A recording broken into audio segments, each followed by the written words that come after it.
Salut YouTube, c'est Sweetdove et bienvenue dans une nouvelle vidéo. Aujourd'hui on se retrouve pour une vidéo pour vous parler un petit peu de mon retour en France, comment ça s'est passé, qu'est-ce que je fais depuis que je suis retournée en France et également du coup vous allez un petit peu comprendre pourquoi je suis moins active sur les réseaux sociaux et comment ça va se passer dans les semaines à venir sur YouTube pour moi.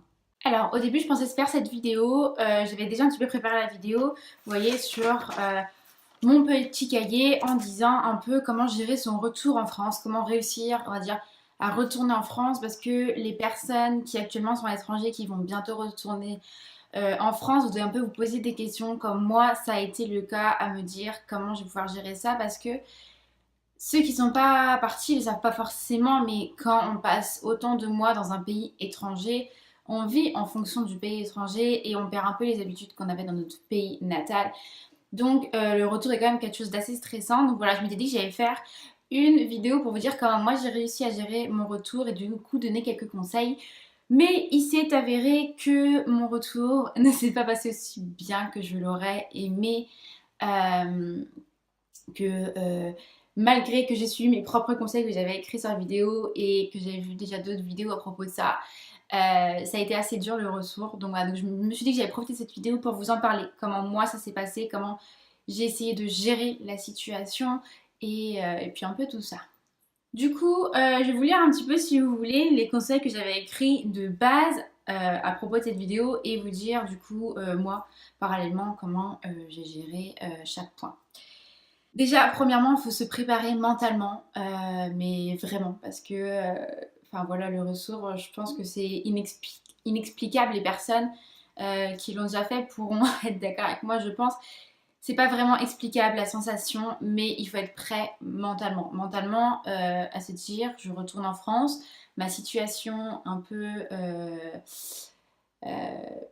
joyeuse, vraiment un peu de rêve, on va dire, à l'étranger, c'est terminé. Il faut accepter que ce soit la fin de cette expérience et qu'il est temps de rentrer. Moi, je me suis beaucoup préparée mentalement à accepter la situation et même en me préparant longtemps, hein, on va dire, j'ai essayé de travailler sur moi, sur l'acceptation, tout ça. Donc, malgré tout ça, mon retour a été déprimant pour moi. Même j'avais écrit qu'il fallait s'occuper, mais pas trop s'occuper, quand même avoir du temps pour soi. Et en fait, moi, j'ai eu peur de me retrouver sans rien faire, en fait, à déprimer. Donc, je me suis occupée. Et en fait, ça a été trop parce que je me suis trop occupée, j'ai plus le temps pour moi et j'ai été inondée de travail et de choses à faire et j'ai pas su gérer ça. Donc, ça m'a pas du tout aidée. Un autre truc qui était assez compliqué, bien que j'ai eu de la chance, on m'a pas trop posé ça, mais les proches qui vous posent 15 000 questions à votre retour, comment ça a été, explique-moi tout ça. Vous pouvez pas expliquer un an de votre vie, voire plus en quelques minutes, c'est juste pas possible en fait. Donc si vous me regardez et que l'un de vos proches rentre bientôt en France, s'il vous plaît, lui posez pas 15 000 questions. C'est super stressant déjà de rentrer, de devoir quitter notre cocon qu'on s'est créé à l'étranger. C'est déjà assez compliqué. Si en plus les proches nous posent 15 000 questions, des questions qui sont pas possibles à répondre, enfin, je sais pas comment expliquer. Donc, si vous êtes un proche et que l'un de vos proches rentre bientôt, s'il vous plaît, posez pas 15 000 questions. Au contraire, soyez là pour la personne, à lui dire, bah voilà, je suis là. Si tu as envie d'en parler, parle-en. Vous voyez, faut être là, mais pas trop là, pas poser trop de questions. Il faut laisser le temps à la personne de revenir. Parce que moi, je vois, j'ai eu du mal à reprendre certaines marques, revenir un peu à la réalité et à la routine française. Et je voyais enfin, mes proches, la manière de réagir, ça les énervait en fait. Mais moi, je me sentais, je sais pas, je me sentais étouffée, j'avais besoin de temps et on me donnait pas ce temps en fait. Et ça a encore plus empiré ma situation, moi, à ce moment-là. Je vous parle un petit peu de ma situation comme ça, mais je ne vous ai pas trop détaillé mon sentiment quand je suis rentrée. Comme vous savez, je suis rentrée déjà en surprise mi-décembre pour quelques jours. Après, je suis partie pour la Martinique. Le fait d'être rentrée ces 3 premiers jours en tant que surprise, ça a été une euphorie totale, ce qui fait que j'ai pas du tout réalisé que j'étais en France. Ensuite, à peine 3 jours en France, je suis partie pour la Martinique. Donc, encore une fois, je retourne dans les avions, décalage horaire. Donc, ça m'a pas non plus forcément aidé à me dire ça y est, j'ai quitté l'Australie. Une fois que je suis revenue de Martinique, j'ai commencé encore à voir des personnes que j'ai pas vues, tout ça, revoir tout le monde, des repas à droite à gauche. Et encore une fois, j'ai toujours pas réalisé que j'étais en France. J'ai commencé à comprendre que j'étais en France, à réaliser vers fin janvier, sachant que j'ai quitté l'Australie mi-décembre. Donc voilà, j'ai mis presque un mois déjà à me dire je suis plus en Australie. Et je ne sais plus exactement quand est-ce que ça s'est passé, mais un beau jour, je ne sais pas pourquoi, je me suis réveillée et ça m'a fait un déclic. C'est compliqué.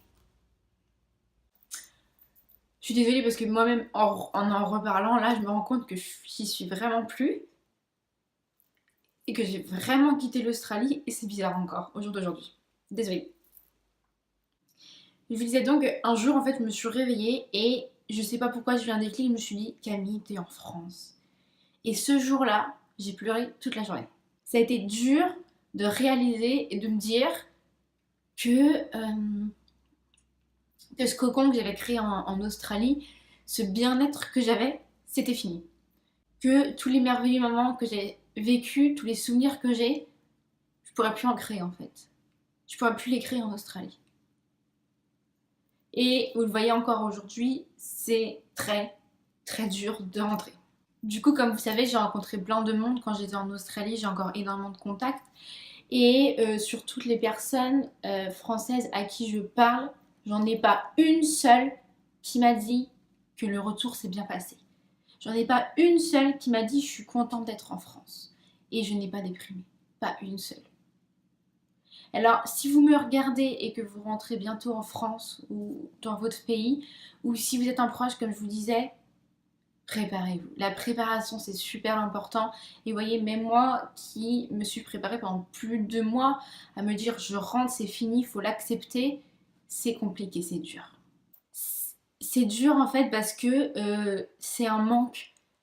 Même au jour d'aujourd'hui, je suis partie il y a 2 mois, je m'occupe, je vais vous expliquer après. En ce moment, je m'occupe, j'ai pas forcément le temps pour moi, comme vous voyez, j'ai même pas le temps de filmer parfois. Euh, et ben, même en m'occupant, je ressens le manque. Le manque de ma vie d'avant, euh, le manque des Australiens, de leur bonne humeur, leur gentillesse. Parce que croyez-moi que quand vous partez d'Australie, où est-ce que les Australiens sont tellement accueillants, chaleureux, toujours gentils, et que vous arrivez en France, mais j'en ai pas les mots tellement c'est incroyable le choc que ça vous tape. Euh, comme, Quand on est à l'étranger, il y a beaucoup d'étrangers qui pensent que la France, on n'est pas accueillant, on n'est pas chaleureux, on ne sourit pas, tout ça. Moi, en tant que Français, je m'opposais à ces idées-là, en fait. Je défendais mon pays. Au jour d'aujourd'hui, je peux vous assurer que je pense exactement comme eux. C'est impressionnant. Et en fait, arriver ici et me rendre compte de ce choc en fait culturel, et c'est pas un choc culturel dans le sens je suis française et pour moi c'est un choc dans l'autre pays, ça a été complètement l'inverse. C'était un choc de rentrer en France et de me rendre compte comment mon pays est.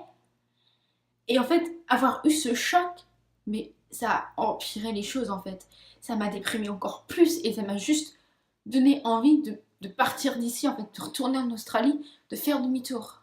Donc oui, aujourd'hui j'en parle parce que je trouve ça important de le faire en vidéo. J'ai voulu le faire plus tôt, mais c'était encore trop frais pour moi, c'était compliqué.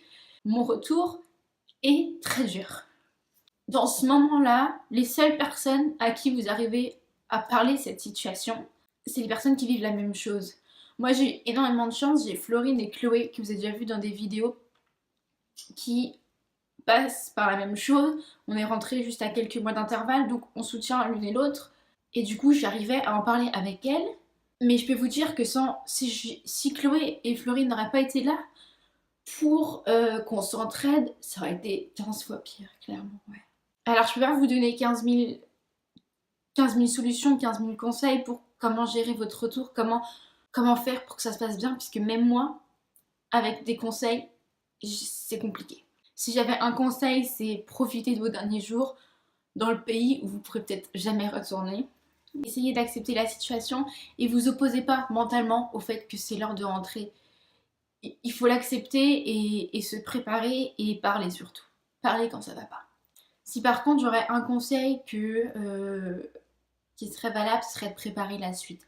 Quand vous allez quitter votre pays où vous êtes actuellement et rentrer dans votre pays natal, il faut que vous préparez la suite de qu'est-ce que vous allez faire après le retour.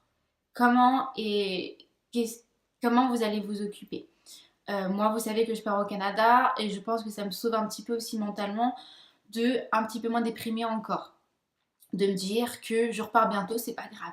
Donc voilà, préparer la suite, commencer par exemple à rechercher un travail ou voilà, quelque chose à faire, préparer des projets, mais ne restez pas à rien faire. Je voulais aussi profiter de cette vidéo pour vous dire un petit peu comment moi ça se passe depuis mon retour, qu'est-ce que je fais exactement. Quand je suis revenue de Martinique, j'ai passé à peu près 2 semaines voilà, à voir à droite à gauche. J'ai aussi fait les soldes pour préparer mon départ au Canada parce que il faut acheter des habits hein, évidemment. Et ensuite je suis partie pour Troyes, si vous ne savez pas, si vous ne me suivez pas sur Instagram, vous ne le savez peut-être pas. Mais du coup là je suis à Troyes, je vais rester 2 mois à Troyes, donc dans ma ville natale pour ceux qui ne le savent pas. Parce que j'ai réussi à trouver un boulot ici à Troyes et je suis super contente, j'ai eu énormément de chance je pense. Donc je reste 2 mois ici à travailler, en même temps je fais mes papiers pour le Canada. Et ensuite je rentre à Bordeaux début avril, je reste une dizaine de jours seulement et après je décolle pour le Canada. Ça va arriver très très vite, on est à J-60 aujourd'hui et ça arrive à une vitesse incroyable. Donc du coup, je suis beaucoup occupée, d'où le fait que je suis moins présente sur Instagram et aussi d'où le fait que je fais une vidéo toutes les 2 semaines et je pense que celle-ci va être la dernière avant quelques semaines parce que je travaille beaucoup. Quand je travaille pas, j'essaye de voir ma famille qui est ici, que du coup j'ai pas eu depuis un an et que je ne vais pas revoir encore depuis longtemps. Et à côté de ça, quand j'ai aussi du temps, je prépare mes papiers pour le Canada parce que j'en ai énormément. Et c'est aussi des heures et des heures de recherche, donc c'est assez compliqué.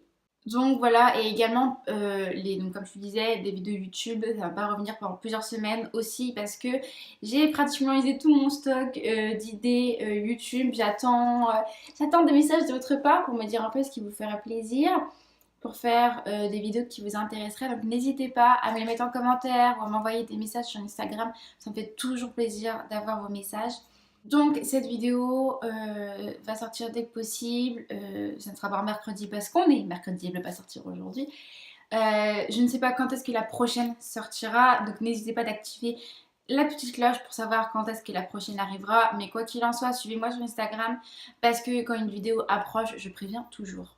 Également, si vous ne me suivez pas sur Instagram, j'ai dit donc je vais leur dire ici, la vidéo mon année au père vue par ma mère ne sortira pas avant avril parce que ma mère habite à Bordeaux et je ne la vois pas d'ici 2 mois, donc du coup elle ne sortira que en avril la vidéo, désolée. Et puis voilà, donc du coup, prochaine vidéo, je ne sais pas quand est-ce que ça sera, mais au mois d'avril, du coup, arrivera la vidéo avec ma mère, ainsi que peut-être une vidéo explicative sur qu'est-ce que je vais faire au Canada, tout ça. Donc encore une fois, si vous voulez me poser des questions à propos de ça, que je puisse y répondre sur ma vidéo, n'hésitez pas à m'envoyer vos questions. Je pense que c'est à peu près tout ce que je voulais dire dans cette vidéo. Voilà, vous expliquer comment j'ai essayé de gérer mon retour, comment je vais et qu'est-ce qui se passe en ce moment pour moi. J'espère que cette vidéo a pu vous plaire, qui était peut-être un peu rapide, un peu du n'importe quoi, je suis désolée. J'espère que tout le monde va bien. En tout cas, je vous fais de très gros bisous et je vous dis à bientôt. Prenez soin de vous. There goes the alarm, ringing in my head, like somebody said, don't you trust him, no.